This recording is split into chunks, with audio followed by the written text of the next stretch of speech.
యేసుక్రీస్తు నామములో హృదయపూర్వక వందనాలండి. ముందుగా ఎంత మంచి సమయాన్ని ఇచ్చిన తండ్రైన దేవునికి ప్రభువైన క్రీస్తు ద్వారా కృతజ్ఞతాస్తుతులు చెల్లిస్తున్నానండి. ఈ విధంగా కీర్తన గ్రంథం 1వ కీర్తన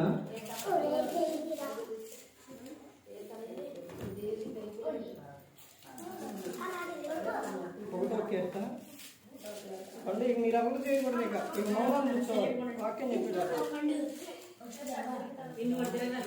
1వ కీర్తన 1వ వచనం నుంచి 6వ వచనం వరకు మధ్యలో ఉన్న బ్రదరు గోవర్ధన్ గారు చదివి వినిపించాల్సిందో ప్రభు ప్రయత్నించవచ్చు. ఎందుకు చదువుతారు?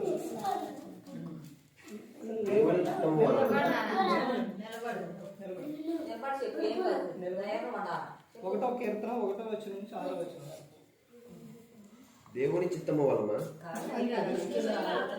Page number 453.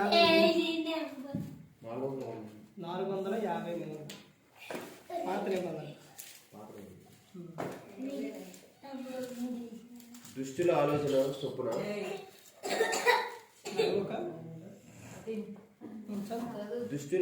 చొప్పున నడువక పాపుల మార్గమును నిలువక అపహాసకులు కూర్చుండక యెహోవా ధర్మశాస్త్రమునందు ఆనందించుతూ దివారాత్రము దానిని ధ్యానించువాడు ధన్యుడు. అతడు నీటి కాలువల యొరను నాటబడినదే ఆకు వాడక తన కాలమందు ఫలమిచ్చు చెట్టు వలె నుండును. అతడు చేయునందై సఫలమగును. దుష్టులు అలాగున ఉండక గాలి చెదరగొట్టు పొట్టు వలె ఉందురు. కాబట్టి న్యాయ విమర్శలై దుష్టులను నీతిమంతుల సభలో పాపులను నిలువురు. నీతిమంతుల మార్గము యెహోవాకు తెలియదు. దుష్టుల మార్గము నాశనముకు నడుపును. వాక్యం చదివి వినిపించిన గోవర్ధన్ బ్రదర్కి ప్రభు పేట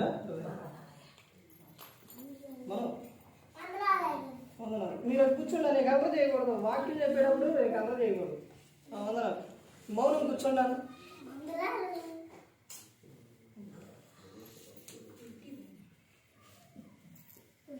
క్రీస్తునందు సహోదరి సహోదరులారా, ప్రభువైన యేసుక్రీస్తు నామములో హృదయపూర్వక వందనాలండి.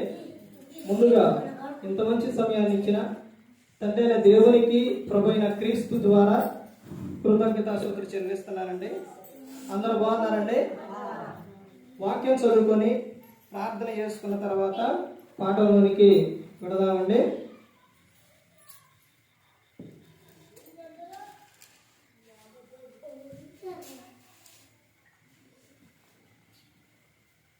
మత్తయి గారు రాసిన సువార్త 11వ అధ్యాయం. మత్తయి గారు రాసిన సువార్త 11వ అధ్యాయం 28వ వచనం. ప్రయాసపడి భారం మోసుకొనుచున్న సమస్త జనులారా నా యొద్దకు రండి, నేను మీకు విశ్రాంతిని కలుగజేతును. నేను సాత్వికుడను దీన మనసు గలవాడను గనుక మీ మీద నా కాడి ఎత్తుకొని నా యొద్ద నేర్చుకునండి, అప్పుడు మీ ప్రాణములకు విశ్రాంతి దొరుకును. ఎలాగనగా నా కాడి సులువుగాను నా భారం తేలికగాను ఉన్నవి. ప్రార్థన చేసుకున్నారు. పరలోకమందున్న మా తండ్రి, పరిశుద్ధ ప్రేమ గల తండ్రి, గొప్ప తండ్రి, యెహోవా తండ్రి, మీ ప్రియకుమారుడు యేసుక్రీస్తు ప్రభువారి ద్వారా కృతజ్ఞతాస్తుతులు చెల్లిస్తున్నాము నాయన. ఈ కూడికంతట్లో మీరే ముందు నడిపించండి నాయన. వాక్యం బోధించుండగా వినివారు తండ్రి మంచి రోజుని తిని వాక్యానుసారం నడిచే భాగ్యం దయచేయండి నాయన. వాక్యం బోధించుండగా ఈ లోక సంబంధమైన జ్ఞానంతో కాకుండా మీ జ్ఞానంతో మాట్లాడే భాగ్యం దయచేస్తారని మా ప్రభువైన యేసుక్రీస్తు నామములో వేడుకుంటున్నాం తండ్రి. ఆమేన్. ప్రభువైన యేసుక్రీస్తు నామములో హృదయపూర్వక వందనాలండి. దేవుని కుమారుడు యేసుక్రీస్తు ప్రభువారి లోకానికి వచ్చిన తర్వాత పరలోక రాజ్యం సమీపిస్తుంది కనుక మారు మనసు పొందమని ప్రకటింప మొదలుపెట్టారు. అంశం పాఠం పేరు ఏంటంటే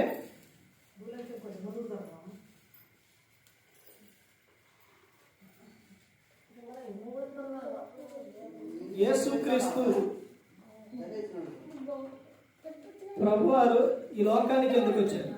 యేసుక్రీస్తు ప్రభువారు ఈ లోకానికి ఎందుకు వచ్చారు? ఈ విషయం మీదే ఈ నెలంతా కూడా నడిచింది. ఈ నెలంతా కూడా ఏ పేరు మీద ఎవరి గురించి నడుస్తాయి అని అంటే యేసుక్రీస్తు ప్రభువారి గురించి, ఆయన పుట్టుక గురించి, యేసుక్రీస్తు ప్రభువారు ఈ లోకానికి ఎందుకు వచ్చారు అనే విషయం మీదే ఉంటుంది.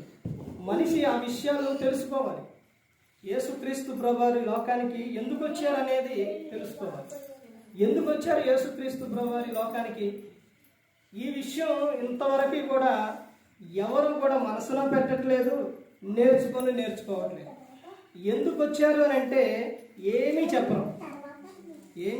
ఎందుకు వచ్చారు యేసుక్రీస్తు ప్రభువారు అంటే మాకు ఎవరికి ఏం తెలియదు అన్నట్టే ఉంటారు, కానీ ఏమీ చెప్పరు. ఆయన ఎందుకు వచ్చారు యేసుక్రీస్తు ప్రభువారు? ధర్మశాస్త్రాన్ని నెరవేర్చడానికి వచ్చారు, సత్యమును గురించి సాక్ష్యం ఇవ్వడానికి వచ్చారు, అపవాది క్రియలను లయపరచుటకు యేసుక్రీస్తు ప్రభువారు ఈ లోకానికి వచ్చి ఉన్నారు. ఇప్పుడు చదవబడిన ఈ వచనాల్లోని ఇక్కడున్న ఒక అర్థం ఏంటంటే యేసుక్రీస్తు ప్రభువారు ఎందుకు వచ్చారు అని అంటే మనిషికి శాంతి సమాధానాలు ఇవ్వడానికి యేసుక్రీస్తు ప్రభువారు ఈ లోకానికి వచ్చారు. ఈ రోజున మనిషికి లేనిది ఏమిటి అని అంటే శాంతి అంటే విశ్రాంతి మనిషికి లేదు. ఆ విశ్రాంతి లేకే మనిషి ఏమైపోతున్నారంటే లోకంలోకి వెళ్ళిపోతున్నారు, లోకాశలకు వెళ్ళిపోతున్నారు, చనిపోతూ ఉన్నారు. అలా కాకుండా ఆ మనిషిని రక్షించాలి. తన ఆయుష్కాలం భూమి మీద తాను జీవించే విధానం అంటే మనిషి జీవించడానికి తను ఉన్న ఆయుష్కాలం ఉండంగానే మనిషి బలవంతంగా ఏం చేస్తున్నాడంటే ఆత్మహత్య చేస్తున్నాడు.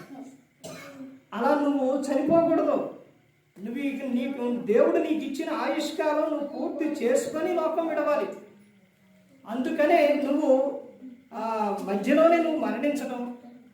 ఈ రోజున అలా మరణించడానికి కారణాలేంటి?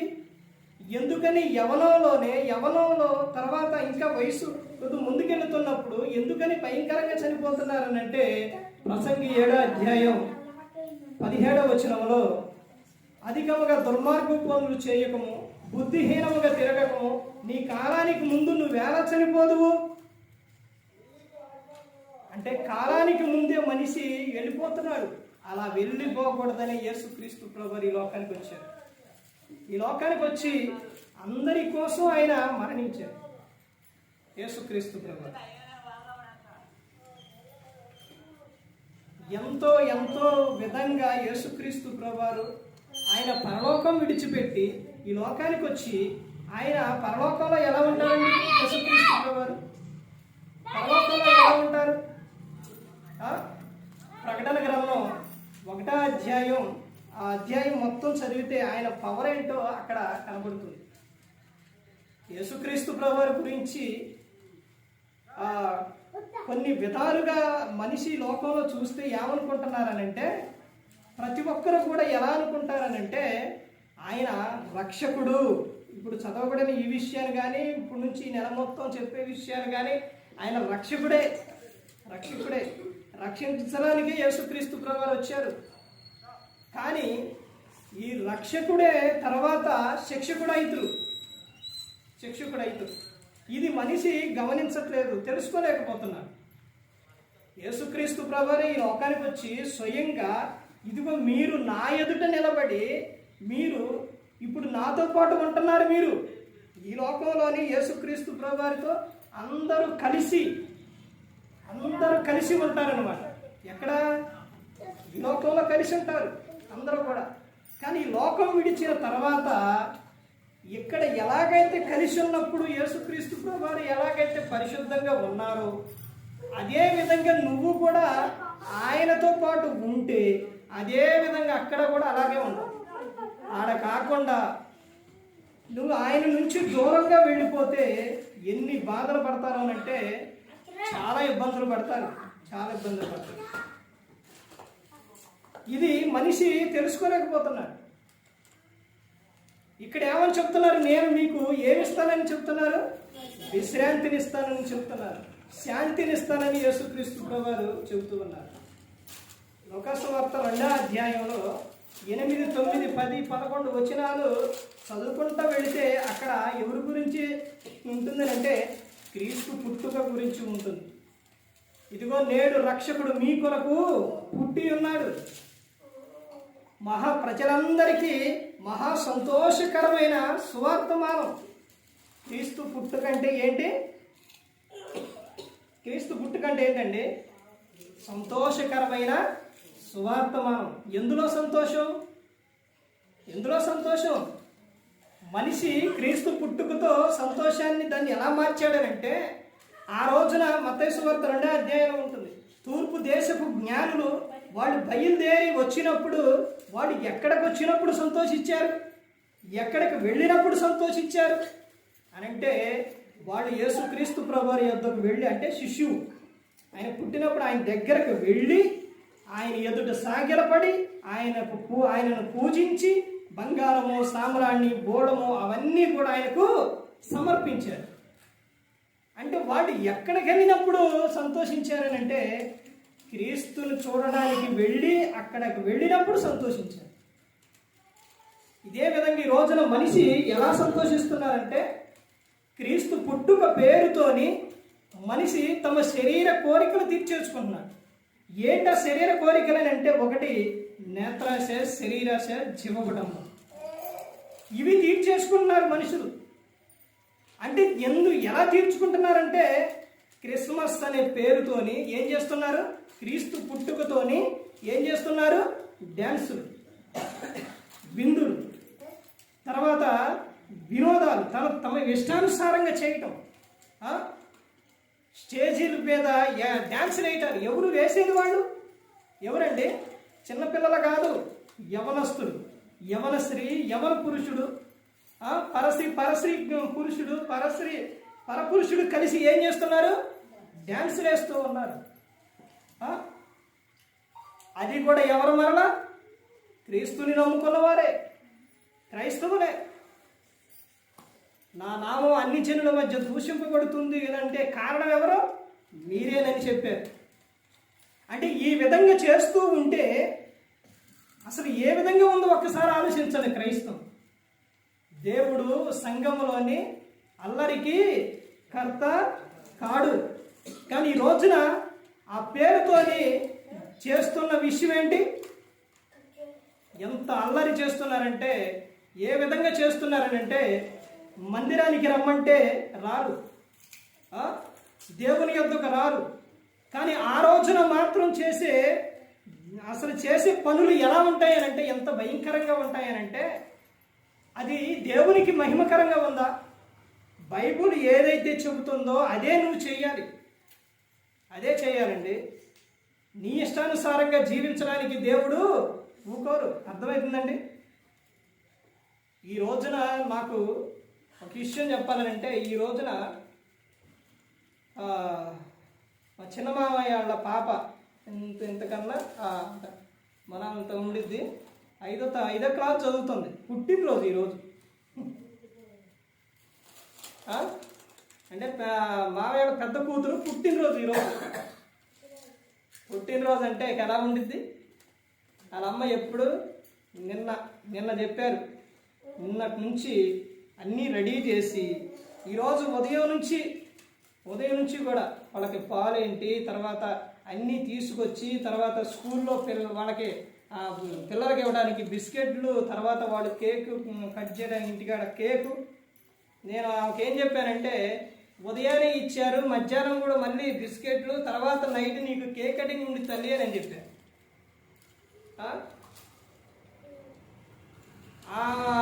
ప్రార్థన చేయాలని ఎంతో కోరికగా, ప్రార్థన చేయాలని ఎంతో కోరికగా అమ్మ కలిగి ఉంది.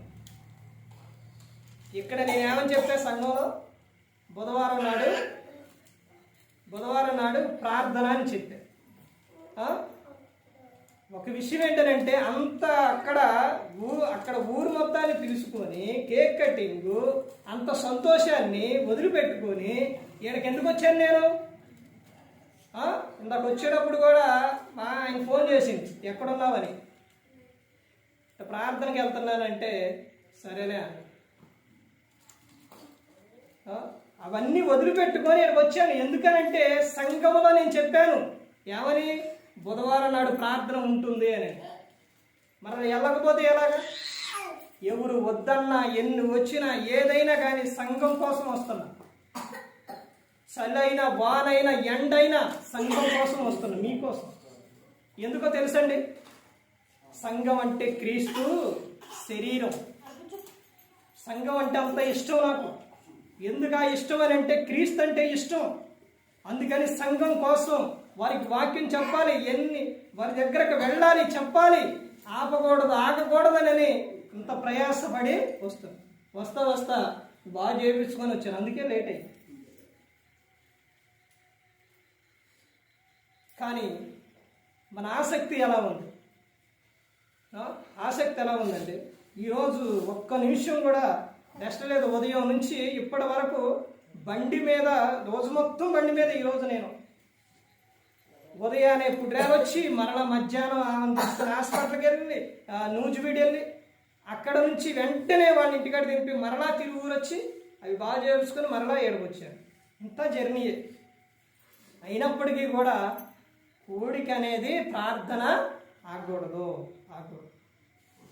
కానీ ఎంతో దూరం నుంచి నేను వస్తున్నానని నా గొప్పతనం చెప్పుకోవట్లేదండి. అది నా గొప్పతనం కాదు. కానీ నేనైనా ఎవరైనా కానీ అంతంత దూరం నుంచి వస్తున్నారు అని అంటే మన ఇక్కడ ఉన్నవారు పక్కనే ఉండి ఇక్కడే ఉండి రాకపోతే ఎలా ఉంటుందండి? ఎవరి కోసం అండి? ఎవరి కోసం? ఆత్మల రక్షణ కోసం.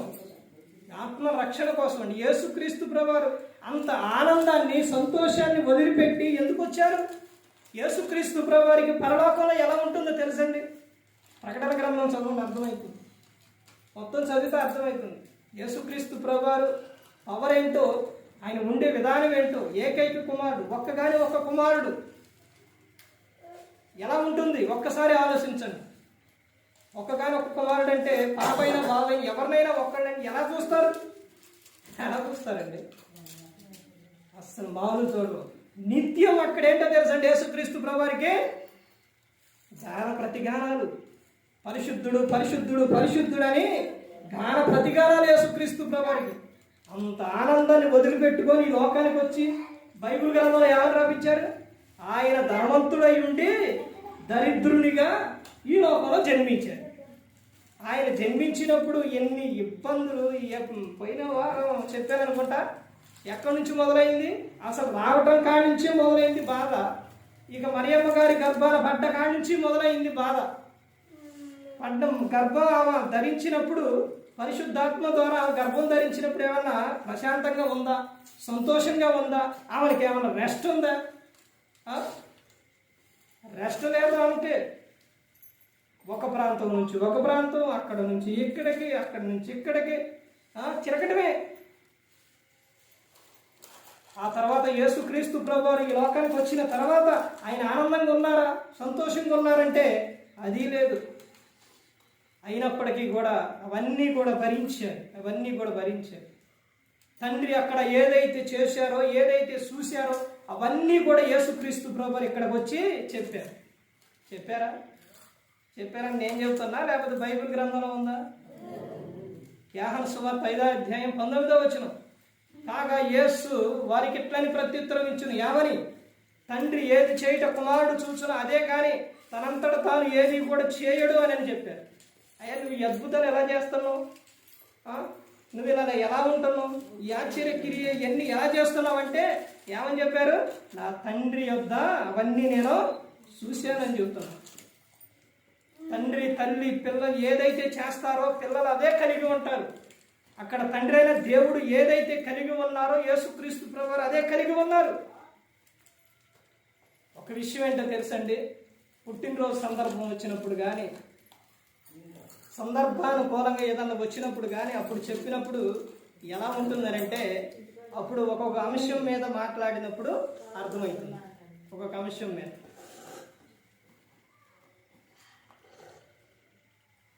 ప్రతి ఒక్కరూ కూడా ఈ లోకంలో తెలుసుకోవాల్సిన విషయం ఏంటంటే రక్షకుడు యేసుక్రీస్తు ప్రభువు ఈ లోకానికి ఎందుకు వచ్చారు అదే తెలుసుకోవాలి. యేసుక్రీస్తు ప్రభువు ఎందుకు వచ్చారనంటే నశించిపోతున్న దానిని వెతికి రక్షించడానికి యేసుక్రీస్తు ప్రభువు ఈ లోకానికి వచ్చి ఉన్నారు. ఎవరైతే నశించిపోతున్నారో వారిని రక్షించాలని యేసుక్రీస్తు ప్రభువు ఈ లోకానికి ఎలా ఉంటుందనంటే ఆయన చెప్పే విధానం కానీ ఆయన చేసేది కానీ ప్రతి ఒక్కటి కూడా ఎలా ఉంటుందనంటే ఆయన ఎందే ఉంది ఏంటండి ఆనందం, ఆయన ఎందే ఉంది సంతోషం. యేసుక్రీస్తు ప్రభువు రావడానికి కారణం ప్రతి ఒక్కరిని రక్షించడానికి. అది ఆనందం సంతోషం ఏంటో తెలుసండి. యేసుక్రీస్తు ప్రభువు పుట్టుక పేరుతోని ఆ రోజున చేసే విధానం ఆ ఒక్కరోజు అయిపోతుంది. కానీ ప్రతిరోజు కూడా బైబిల్ గ్రంథంలో ఏమని ఉంటుందనంటే ఆ లోకాగా రాసిన సువార్త 2వ అధ్యాయం 10-11 వచనాలు అక్కడ చదివితే నేడు రక్షకుడు మీ కొరకు పుట్టి ఉన్నాడు. నేడు అంటే ఈరోజు బైబిల్ చదవండి నేడు అని ఆ వాక్యాన్ని ఈరోజు ఉంటుంది. రేపు చదవండి నేడనే ఉంటుంది. మళ్ళీ తర్వాత చదవండి నేడనే ఉంటుంది. అంటే అందులో ఉన్న అర్థం ఏంటండి? అర్థం ఏంటి? నేడు అని రాపించారు అంటే ఈరోజు అంటే భూమి మీద మనిషి ఉన్నంత కాలం కూడా తమ ఆయుష్కాలం పూర్తయ్యేంత వరకు కూడా నేడు నీ కొరకు నా కొరకు ఆయన ఏమయ్యుండో రక్షకుడై ఉండవు పుట్టి ఉన్నాడు. అంటే ప్రతిరోజు నిన్నేం చేస్తున్నారు? కాపాడుతున్నారు. ప్రతిరోజు నీకేం చేస్తున్నారు? రక్షణ ఇస్తున్నారు. ప్రతిరోజు అంటే ఒకరోజు కాపాడి ఒకరోజు మర్చిపోయిందా? కీర్తన 121వ కీర్తనలో ఉంటుంది. కొండల వైపు కన్నులెత్తుతున్నాను, నాకు సహాయం ఎక్కడి నుంచి వచ్చును? యెహోవా వలనే కలుగును. ఆయన భూమి ఆకాశములను సృజించినవాడు. ఆయన ఎలా ఉంటాడంట? పగలు ఎండ దెబ్బైనను తగలదు, రాత్రి వెన్నెల దెబ్బైనను తగలదు. ఏ అపాయం రాకుండా ఆయన కాపాడుతారో నీ ప్రాణమును కాపాడును. అందులోని ఆయన ఎక్కడ వాక్యం ఏమనుంటుందంటే ఆయన కునుకడు నిద్రపోడు. అలాగే మనిషిని కూడా విడువడు ఎడబాయు. ఎప్పుడన్నా విడిచిపెట్టారా? దేవుడు మనిషిని ఎప్పుడు విడిచిపెట్టలేదు. మనిషి విడిచిపెట్టింది కానీ దేవుడు మాత్రం విడిచిపెట్టలేదు. ఈ విషయమైన అర్థం అవ్వాలి. నేడు అనే పదం మనిషికి అర్థం అవ్వాలి. ఎప్పుడు నేడు అనేది నీ గుండెల్లో అలా ముద్ర పడిపోవాలి. అంటే ఆయన ప్రతిరోజు నిన్ను కాపాడుతున్నారు కాబట్టి మనిషి ఏం చేయాలి? ప్రతిరోజు కూడా దేవుని యందు భయభక్తులు కలిగి ఉండాలి, ప్రేమ కలిగి ఉండాలి. నిత్యం కూడా మనం ప్రతిరోజు భోజనం చేస్తాం. ప్రతిరోజు ఏం చేయాలండి? ప్రార్థన చేయాలి. ప్రార్థన అంటే దేవునితో మాట్లాడుకోవడం. వాక్యం అంటే దేవుడు మనతో మాట్లాడడం. అందుకనే 1వ కీర్తన చదివించింది. దుష్టులు ఆలోచన చొప్పున నడవక, పాపుల మార్గమున నిలవక, అమహాసులు కూర్చుండగా మరి ఏం చేయాలో కూడా అక్కడే చెబుతున్నారు. ఏం చేయాలంట? యెహోవా ధర్మశాస్త్రమునందు దివారాత్ర అది ఎలాగా ధ్యానించాలి? ఎలాగా? ఆ ఒక్క పదం మర్చిపోయారు. ఎలాగా? బాధతో, దుఃఖంతో, ఏడ్చుకుంటా, ఎంత ఏంది బాధ, ఏంది కర్మ అనుకుంటా చెప్పిండు అక్కడ. ఎలాగంట? వెరీ గుడ్, బాగా చెప్పారు. ఆనందముతో ఏం చేయాలి? దివారాత్రం ధ్యానించాలి. ఆనందంగా ఉండాలి. మీరు ఎలా ఉండాలో తెలుసండి? ఆనందంగా ఉండాలి. ఈ ఆనందం గురించి సందర్భం వచ్చింది కాబట్టి మీకు కొన్ని విషయాలు చెబుతాను. 2 స్నేహితులు ఉన్నారు ఒక ఊరిలో. ఒక ఆయన ఏం చేశాడనంటే, ఆనందం గురించి చెప్తున్నాను నేనండి. మాట గురించి, ఆనందం గురించి. నోటి మాట ఎంత పవర్ అని అంటే మనిషి నోటికి దేవుడు శక్తినిచ్చిండు. ఇలేదంటారా? ఆదికాండం 1:2 ఏమని ఉంటుంది? దేవుడు వెలుగు కమ్మలగా ఏమైంది? నోటి మాటతో చెప్పగా ఏమైంది? వెలుగయ్యింది, వెలుగు వచ్చింది. అదే విషయం కిందకు వచ్చిన తర్వాత 27-28 వచనాల్లోని నరుని ఎలా చేసిందంట? తన స్వరూపంతో తన పోలికతో చేసింది. అంటే దేవునికి నోటికి ఇచ్చిన ఉన్న వాక్కు మనిషికి కూడా ఇచ్చిండు. ఎలాగనంటే జీవ మరణములు దేని వశంలో ఉన్నాయి? నాలుక వశంలో ఉన్నాయి అన్నమాట. మన మాటలు ఏదైతే మాట్లాడుతామో దాన్ని బట్టే ఉంటుంది మన జీవితం. నువ్వు మాట్లాడే మాట ఒక మనిషి వినటం కాదు, నీ అవయవాలన్నీ కూడా వింటాయి. నువ్వు మాట్లాడే మాట నీ చెయ్యినిద్ది, కాలునిద్ది, ప్రతి ఒక్కటి వింటాయి అన్నమాట. మాట ప్రతి ఒక్కటి కూడా నీ మాటలను బట్టే. ఇంకో విషయం ఏంటంటే బయట ఉన్న వాళ్ళు ఏమంటారంటే ఏదైనా మాట్లాడితే దేవుడు ఏమంటాడో తదాస్తు అంటారు.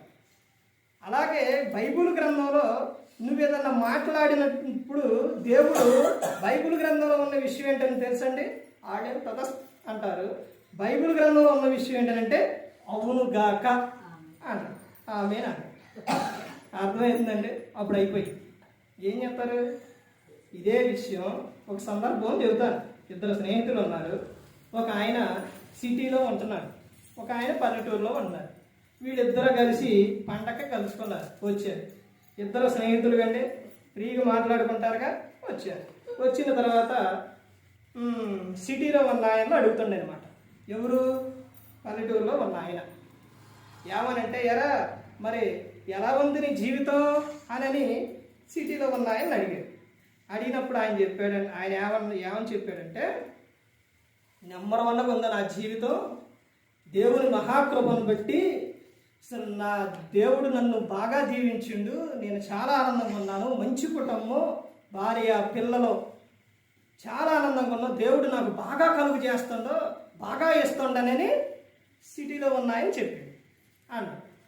సరే మరి నువ్వెలా ఉన్నావురా, ఏంటో నీ గురించి అంటే ఏదోలే అలాగే ఉన్నాను, ఏదో అట్టున్నా అని అన్నాడు.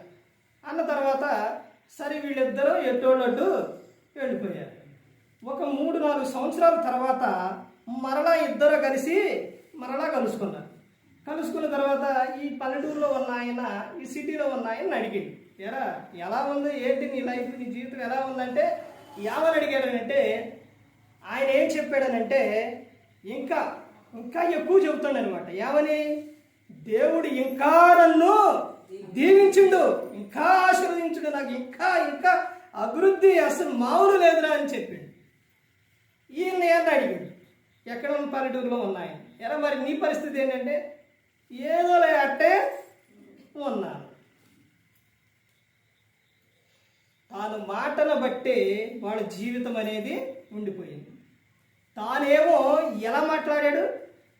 దేవుడు నన్ను దీవించిండు, ఆశీర్వదించుండనని ఆయన ఏదైతే మాట్లాడిండో అదే తన జీవితంలో అలాగే జరిగింది. ఈయన ఏదైతే అట్టే ఉన్నా ఏదో అట్టే ఉన్నా అని ఎట్టయితే అన్నాడో తన జీవితం అట్టే ఉండిపోయింది. అర్థమవుతుందండి? ఎప్పుడు అంతేనండి. మనిషి ఎప్పుడు కూడా నిరుత్సాహపడి నా బ్రతుకు ఇంతే, నేను ఇంతే, అయిపోయింది నా పని అంటే నువ్వు ఎక్కడుండి ఎవరి దగ్గరుండి ఎవరి దగ్గరకు వచ్చి ఎవరి చాటున ఎవరిని పట్టుకొని నువ్వు ఎవరిని యొద్దకు వచ్చి నువ్వు మాట్లాడుతున్నావు? క్రీస్తు యొద్దకు వచ్చి క్రీస్తు దగ్గరకు వచ్చి ఆయన దగ్గరుండి నువ్వు మాట్లాడుతున్న మాట నిరుత్సాహ మాటలు. అలా ఎప్పుడు కూడా మాట్లాడుకోకూడదండి. ఎందుకు? నన్ను రక్షించడానికి పరలోకం నుంచి ఈ లోకానికి వచ్చారు. నువ్వెప్పుడైతే ఆనందంగా సంతోషంగా ఉంటావో నీ జీవితం ఎప్పుడు కూడా అలాగే ఉంటుంది. ఎప్పుడైతే నువ్వు బాధపడుతూ దిగులు పడుతూ చింతపడుతూ ఎప్పుడైతే ఉంటావో అలాగే ఉంటుంది. అర్థమవుతుందండి? అందుకనే బైబిల్ గ్రంథంలో నాలుక గురించి చాలా విషయాలు ఉన్నాయి. ఒక ప్రాంతంలో నాలుక గురించి చెబితే అసలు ఎన్ని విషయాలు బైబిల్ గ్రంథంలో ఉన్నాయంటే చాలా విషయాలు ఉన్నాయి నాలుక గురించి. అందుకనే నువ్వు లోకములకు ఏమై ఉండాలో తెలుసండి? ఏమై ఉండాలని చెప్పింది దేవుడు? ఏమని ఉండాలండి మీరందరూ చేసేది పొద్దున సాయంత్రం రాత్రి చేసేది అయ్యేగా అయ్యి కదా చేసేది. ఏంటండి ఏంటది ఇంకా అర్థం అవ్వలేదా? వంట అండి. అందులోనే అమ్మ ఏంటో చెప్పారు. ఏంటది? వండే దాంట్లో ఏమేస్తారండి? అన్నీ వేసి చూడు. ఇది లోక సంబంధమైన సామెత. కానీ దేవుడు ఏమని చెప్పిండనంటే మీరు ఎలా వండాలని చెప్పారు? అదే ఉప్పు. కూరలో అన్నీ వేసి ఉదయం వండుతారా? మళ్ళీ మధ్యాహ్నం వండరండి. సాయంత్రం నైట్ వండుతారా? వండుతారు. అంటే అందులో అన్నీ వేసి ఉప్పు వేయకపోతే ఎంత ఏ చేసినా ఉప్పు వేయాలి. అంటే నువ్వు లోకానికి ఏమై ఉండాలి? ఉప్పు అయి ఉండాలి. నువ్వు వెలుగులాగా ఉండాలి. నువ్వు రుచిగా ఉండాలి. అర్థమవుతుందండి? ఆ విధంగా ఉండాలి. అందుకనే గ్రంథంలో ఏం చెప్పారనంటే ఎఫెసీయులకు రాసిన పత్రికలో మీ నోటి నుంచి ఏమి రావాలంట? బూతులైనను సరసక్తులైనను అవి రాకూడదు. కృతజ్ఞత వచనమే మీరు ఉచ్చరింపాలి. కృతజ్ఞత వచనమే రావాలి.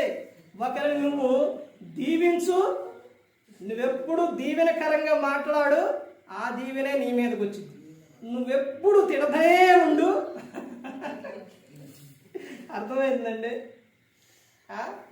మత్సరము ఎముకలకు కుళ్ళు, ఎముకలకు మత్సరం ఏంటంట? కుళ్ళు అది ఏమైపోతుందంటే కుళ్ళిపోతాయి అనమాట. మత్సరం ఎముకలు ఏమైపోతాయి అంటే కుళ్ళిపోతాయి అనమాట. నువ్వెప్పుడైతే ఆనందంగా సంతోషంగా నవ్వుతూ ఎప్పుడు ఆనందంగా ఉంటావో అప్పుడే నీ జీవితం ఆనందంగా ఉంటుంది. ఫిలిప్పీయులకు 4వ అధ్యాయం 4వ వచనం, ఎల్లప్పుడూ ఆనందించుడి. అయిపోయిందా? మరలా చెప్పుదును ఏం చేయాలంట?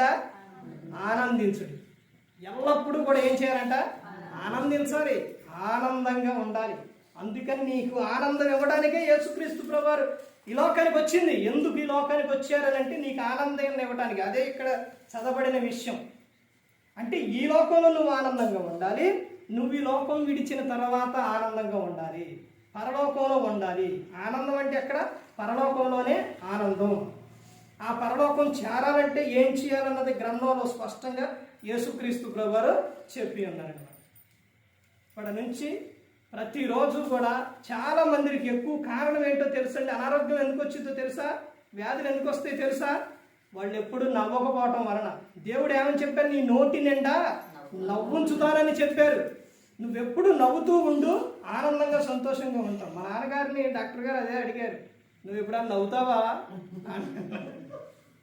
అర్థమైందండి? ఎప్పుడు నవ్వుతూ ఉండాలి, సంతోషంగా ఉండాలి, ఆనందంగా ఉండాలి.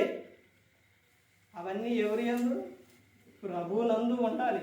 అర్థమైందండి? ప్రభుతో ఉండి నువ్వు ఆనందించాలి, సంతోషంగా ఉండాలి. నీకు ఏదైనా అవసరం వచ్చింది అని అంటే దేవుడు ఎన్ని విషయాలు చెప్పారో తెలుసండి. పాత నిబంధన కానించి కొత్త నిబంధన వరకు ఎన్ని విషయాలు చెప్పారు. 20:33 నాకు మొరపెట్టుము, నేను నీకు ఉత్తరం ఇచ్చేదను, నీకు తెలియని సంగతులు, గూఢమైన సంగతులు నేను నీకు తెలియజేస్తానని చెప్పారు. మత్తయి సువార్త 7:7 అడుగుడి మీకు ఇవ్వబడును, వెతుకుడి మీకు దొరుకును, తట్టుడి మీకు తీయబడును. ఒక ఆయన ఫ్లైట్లో వెళ్తున్నారంట. ఈ అడుగుడి గురించి చెబుతున్నారు. ఫ్లైట్లో వెళ్తున్నారంట. సుమారు ఆయనకు 40 సంవత్సరాలు వచ్చాయి. వచ్చిన తర్వాత పక్కన కూర్చున్న బ్రదరు అడిగారంట, వివాహం అయ్యిందా అని అడిగిందంట. అడిగితే ఆయన చెప్పిండంట, ముందు నేను ప్రభువుని నమ్ముకున్నా, ప్రార్థన చేస్తాను, ఇవన్నీ చెప్పిన తర్వాత నువ్వు నీకు వివాహం అయిందా అన్నట్ట. అంటే దేవుణ్ణి అడుగుతున్నా అన్నట్ట. ఏం చేస్తున్నట్ట? అడుగుతున్నట్ట. ఎన్ని సంవత్సరాల వరకే? ఎన్ని సంవత్సరాలు వచ్చినాయి? 45 సంవత్సరాలు వచ్చినాయి. అప్పటి నుంచి అప్పటి వరకు ఏం చేస్తాడో? అడుగుతూనే ఉండవు. కానీ ఆయన చెప్పిండంట, అడుగుతున్నాం, అడుగుడి మీకు ఇవ్వబడును. మరి నెక్స్ట్ ఉన్న విషయం అడగాలి, వెతకాలి. అడుగుడి మీకు ఇవ్వబడును, వెతుకుడి మీకు దొరుకును. నువ్వు వడికి ఏం చేయాలి? వెతకాలి. వెతకాలండి. నేను చదువుకున్నాను కానీ జాబు ఏమీ లేదు అంటే నువ్వు చదువుకున్నావు అలాగే ఉంటే ఎలా వచ్చింది? దాన్ని ఏం చేయాలి? నువ్వు ప్రయత్నించాలి. అర్థమవుతుందండి? అడుగుడి మీకు ఇవ్వబడును, వెతుకుడి మీకు దొరుకును, వెతకాలి, తట్టుడి మీకు తీయబడును. తట్టినప్పుడు ఆయన ఏం చేస్తారో తీస్తారన్నమాట. ప్రయత్నం చేయాలి. చేయకోకుండా ఏది కూడా రాదు. పని చేయకుండా జీతం వచ్చిందా? రాదు. చేస్తేనే నువ్వేది చేసినా దేవుని యందు ఉంచి దేవునికి చెప్పి నువ్వు చేస్తే ఆశీర్వదింపబడు. ఒక ఆయన అన్నాడు, పని చేసినప్పుడు గొప్పదనం కాదండి, దేవుని గొప్పదనం. పని మొత్తం చుట్టూ ఇలా పని చేస్తూ ఉంటే ఆయన వచ్చి అన్న విషయం ఏంటో తెలుసండి, ఇంత చక్కగా ఇంత నీట్గా ఎలా వస్తుంది నీ పని, భలే నీట్గా ఉంది అని చెప్పారు. ఒక్కడే చేసింది ఇదంతా అని అంటే నేను అప్పుడు చెప్పిన ఏమని, ఒక్కడే కాదు, ఇంకా ఎవరున్నారు? నేను, దేవుడు, నేను యేసుక్రీస్తు ప్రభు, ఆయన కలిసి చేసాం కాబట్టి ఇది ఇంత నీట్గా చక్కగా వచ్చింది. ఆయనకి చెప్పి చేసినప్పుడు అది ఎలా ఉంటుందంటే నీట్గా చక్కగా ఉంటుంది. అది కూడా సఫలం అవుతుంది. యేసుక్రీస్తు ప్రభు ఎందుకు వచ్చారనంటే నశించిపోతున్న వారిని వెతికి రక్షించడానికి యేసుక్రీస్తు ప్రభు ఈ లోకానికి వచ్చి ఉన్నారు. నీకు ఆనందాన్ని, సంతోషాన్ని ఇవ్వడానికి యేసుక్రీస్తు ప్రభు ఈ లోకంలో పుట్టి ఉన్నారు. ఎప్పటి వరకే? ఈ లోకంలో కొంతకాలం వరకే. కానీ యుగ యుగాలు, తరతరాలు నీకు ఆనందం ఇవ్వడానికి యేసుక్రీస్తు ప్రభు ఈ లోకానికి వచ్చి ఉన్నారు. క్రీస్తు యుద్ధకు వచ్చి ఆయనలో బాప్తిస్మం తీసుకొని ఆయన యుద్ధకు వచ్చిన ప్రతి ఒక్కరూ కూడా ఎక్కడుంటారో తెలుసండి? ఆయనతో పాటు ఉంటారు. ఎప్పటివరకే? యుగ యుగాలు, తరతరాలు కూడా ఉంటారు. అందులో నువ్వు ఏం చేయాలి? ఆనందించాలి. అందులో ఉన్న ఆనందం ప్రతి దినము కూడా ఆనందించాలి. ప్రతి ఒక్కరు కూడా గమనించుకోవాలి, ప్రతి ఒక్కరు కూడా తెలుసుకోవాలి. క్రీస్తు పుట్టుక, క్రీస్తు ఈ లోకానికి వచ్చింది మనందరినీ రక్షించడానికి. యేసుక్రీస్తు ప్రభువు ఈ లోకానికి వచ్చారు. ఆనందం ఇవ్వడానికి యేసుక్రీస్తు ప్రభువు ఈ లోకానికి వచ్చి ఉన్నారు. మరి ఈ విధంగా నిలబెట్టి మాట్లాడించిన తండ్రి అయిన దేవునికి కృతజ్ఞతాస్తుతులు చెల్లిస్తూ, ఇంతవరకు శ్రద్ధగా ఉన్న మీకు ప్రభు పేరు నా హృదయపూర్వక వందనాలు చెల్లిస్తూ ఈ మాట ముగిస్తున్న అందరికీ వందనాలు.